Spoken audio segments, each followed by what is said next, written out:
안녕하세요, 여러분. 오늘은 새로운 책 리뷰 영상을 가지고 왔는데요. 제가 오늘 소개할 책은 바로 이 책입니다. 윤고은 작가님의 부루마블의 평양이 있다면이라는 책이고요. 출판사는 문학동네입니다. 이 책은 지난 4월에 나온 윤고은 작가님의 새로운 책이고요. 총 6편의 단편소설이 실려있는 소설집입니다. 각 소설에 대해서 간단하게 설명을 드리자면 우선 양말들이라는 소설은 갑작스럽게 죽은 나의 영혼이 주인공입니다. 장례식장에서 자신의 언니와 친구들이 자신이 예전에 남겼던 어떤 흔적들을 가지고 오해를 하는 모습을 바라보는데요. 너무나 갑작스러운 죽음이기도 했고 마침 오해를 하게 만들 만한 잘못된 단서들이 남은 상황이라서 언니와 친구들이 터무니없는 추측을 하는 거를 옆에서 바라볼 수밖에 없는 상황이 됩니다. 다음으로 표제작인 부루마블의 평양이 있다면이라는 소설은 주인공이 여행을 갔다가 우연히 북한 개성에 세워질 아파트 단지의 분양 소식에 대해서 알게 돼요. 그리고 용인에 위치한 개성 신도시 모델하우스를 찾아가는 그런 이야기입니다.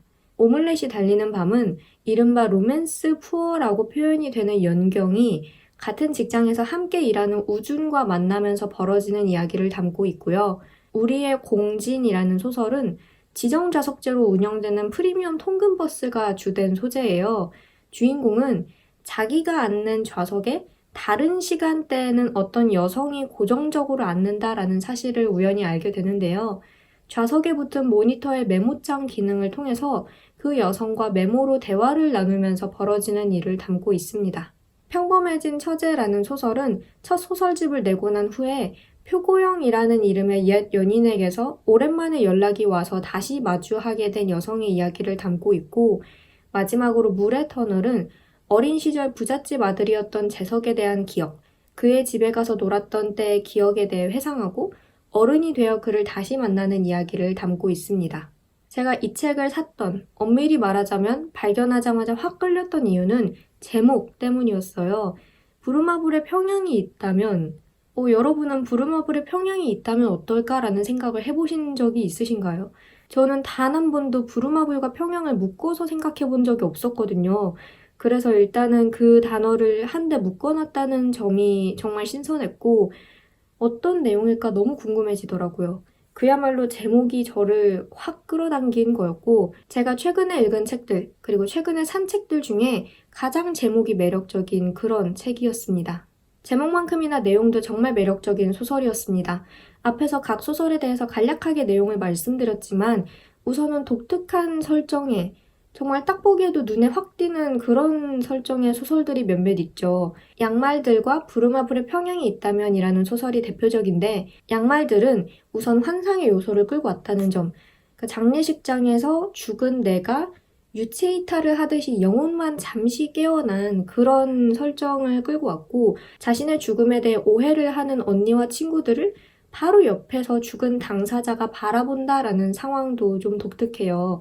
그리고 부루마블의 평양이 있다면이라는 소설은 개성 신도시 모델하우스라는 소재 자체가 정말 특이합니다. 이미 소재와 설정 자체가 독자들을 확 끌어당기는 그런 경우인 거죠. 하지만 그런 소재와 설정이 이 책의 전부는 아닙니다. 사실 앞서 예로 들은 두 소설을 제외하고 다른 소설들은 우리의 일상 속에서 언제든지 일어날 수 있는 순간들을 묘사하고 있거든요. 그런데도 진부하지 않고 매력적으로 느껴지는 이유는 무언가가 살짝 어긋나는 순간들을 탁월하게 포착했기 때문입니다. 이 책에 담긴 소설들은 공통적으로 뭔가가 살짝 어긋나는 순간들, 그런 어긋난 관계들을 보여주고 있습니다. 내가 의도한 것과 상대방이 받아들이는 것의 사이, 나의 속도와 상대방의 속도가 차이를 보이는 순간, 내가 혼자 추측한 것과 상대방의 실제 마음 사이의 간극, 우리는 살아가면서 이런 약간의 어긋남들을 수없이 경험하잖아요.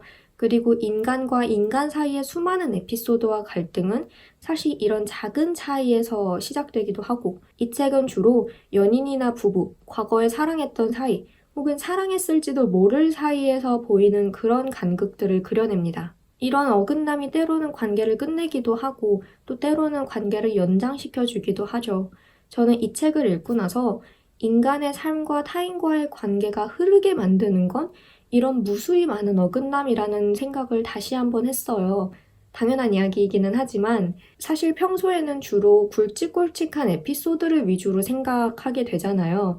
저는 그렇거든요. 그러니까 어떤 관계를 떠올렸을 때 그 사람과 나 사이에 있었던 사건이라고 불러도 좋을 법한 그런 굵직한 에피소드를 위주로 생각을 하게 되는데, 그러니까 이게 어떤 느낌이냐면 이전에는 커다란 사건들을 계기로 서로의 그래프가 확 벌어지거나 혹은 확 만나는 거라고 막연하게 생각을 했어요. 그런데 사실은 수많은 미세한 차이들이 매번 서로의 그래프를 다르게 그려온 거죠. 또 재미있는 점은 서로의 시차와 속도의 차이, 오해, 이런 것들이 늘 부정적인 결과만 가져오는 건 아니라는 점입니다. 때로는 생각하지도 못했던 우연적인 순간과 혹은 무심코 했던 행동들이 서로 가까워지는 계기를 마련하기도 하고, 돌이켜보면 별것도 아닌 일이었는데 그게 관계를 뒤바꿔 놓기도 하고, 이 책이 누구나 겪을 수 있는 일상적인 순간에서 찾아오는 그런 시차를 담고 있다 보니까 책을 덮고 나면 자연스럽게 자신의 관계로 생각이 옮겨가더라고요. 제가 이 책을 카페에서 읽었거든요. 그런데 이 책을 다 읽고 나서 한참을 그 카페에 앉아서 생각을 했어요. 내가 여태까지 쌓아온 수많은 관계들, 그리고 놓친 인연들, 그들은 현재 나에게 어떤 존재이고 나는 현재 그들에게 어떤 존재인가? 우리는 그 당시에 어떤 시차를 보였고, 그리고 어떤 어긋남들을 겪었을까? 혹시 우리가 서로 오해한 부분이 있지는 않았나? 이런 생각들을 했었고, 그러니까 나는 그들에게 어떤 온도로 남아있을까라는 생각을 정말 많이 했어요. 이 책에서도 잔열에 대한 그런 이야기가 나오는데, 아직까지도 내가 잔열이 느껴지는 존재로 남아있을까라는 생각을 정말 많이 했습니다. 네. 그 생각이 어떤 저의 기분을 확 바꿔놓은 그런 생각은 아니에요. 근데 그 잔열이라는 것의 느낌처럼 진짜 잔잔하게 제 마음속에 계속 남아있더라고요. 그 생각이 지금까지도 계속 남아있고. 참, 이 책에서도 얘기를 하는 바지만 우리를 움직이는 거는 의외로 아주 큰 에너지 혹은 뜨거운 열, 그게 아니라 그런 잔열일 수도 있겠다라는 생각을 정말, 그런 문장을 어떻게 쓰시는 걸까요?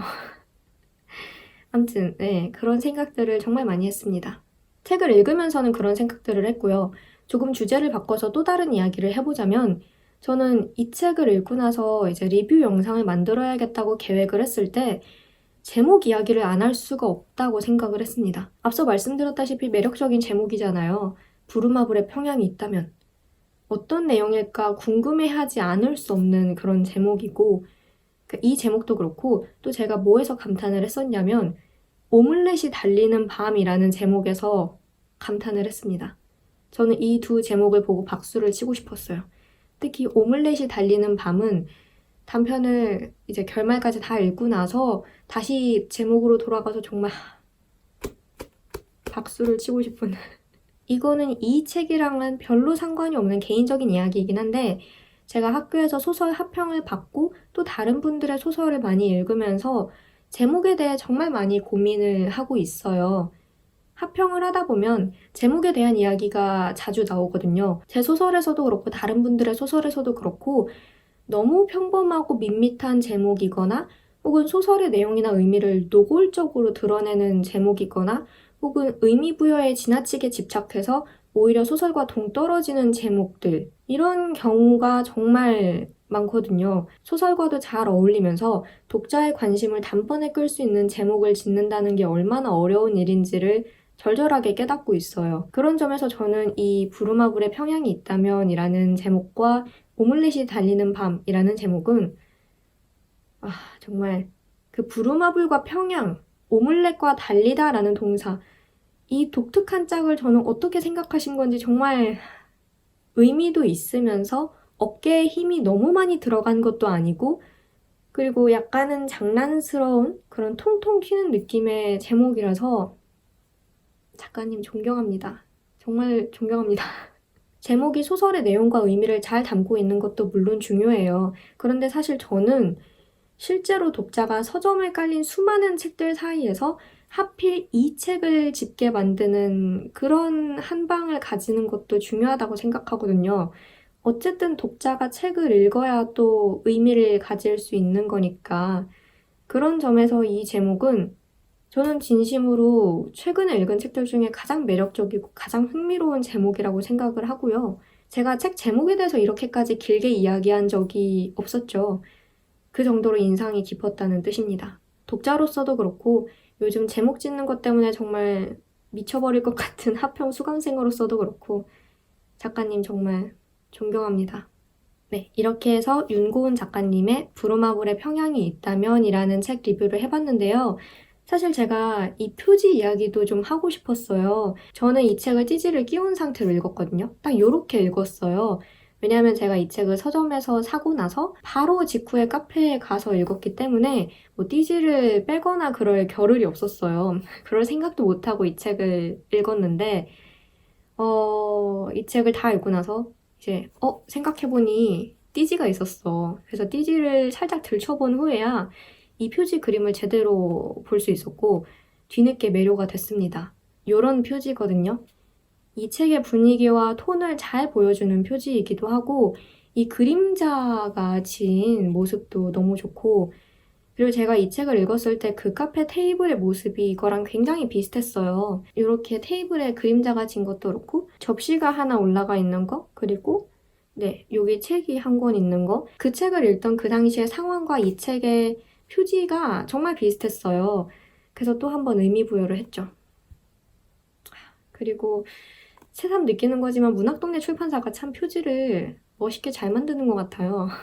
다른 출판사들도 그렇지만 특히 이 문학동네 출판사의 책을 볼 때 저는 자주 그런 생각을 하게 됩니다. 앞서 말씀드린 어긋나는 순간들을 정말 섬세하게 그려낸 책이고요.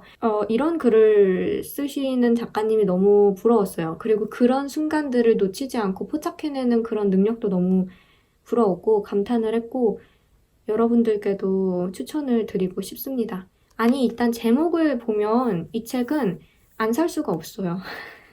하지만 제목이 전부가 아닌 책이고요. 추천을 드립니다. 네, 그럼 저는 이 책을 읽어보시라는 추천을 다시 한번 드리면서 이 정말 들쑥날쑥했던 리뷰를 마치도록 하겠습니다. 오늘도 영상 봐주셔서 정말 정말 감사드리고 저는 다음 영상에서 봬요. 빠이.